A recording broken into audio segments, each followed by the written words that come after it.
দেশের প্রয়োজনে সেনাবাহিনীর সকল সদস্যদের সর্বোচ্চ দায়িত্ব পালনে প্রস্তুত থাকতে বলেছেন সেনাবাহিনীর প্রধান জেনারেল ওয়াকারুজ্জামান। বৃহস্পতিবার সকাল 9:30টায় রাজশাহী সেনানিবাসের প্যারেড গ্রাউন্ডে বাংলাদেশ ইনফ্যান্ট্রি রেজিমেন্টের বীর কর্নেল অব দ্য রেজিমেন্টের অভিষেক অনুষ্ঠানে প্রধান অতিথির বক্তব্যে তিনি কথা বলেন।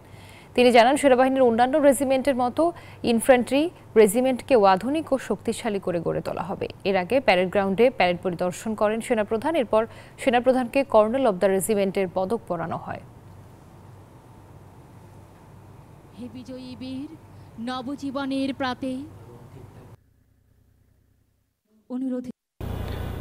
আমি কর্নেল অব দ্য রেজিমেন্ট হিসেবে বাংলাদেশ ইনফ্যান্ট্রি রেজিমেন্টের আভিযানিক সক্ষমতা ও যুদ্ধ উপযুক্ততা বৃদ্ধির চলমান প্রক্রিয়াকে আরও বেগবান করব ইনশাআল্লাহ। যুব উপযোগী ও আধুনিক প্রযুক্তির যে কোনো প্রয়োজনীয় যুদ্ধাস্ত্র এবং সরঞ্জাম যোগান দেওয়ার ব্যাপারে আমি সর্বদা সচেষ্ট থাকব।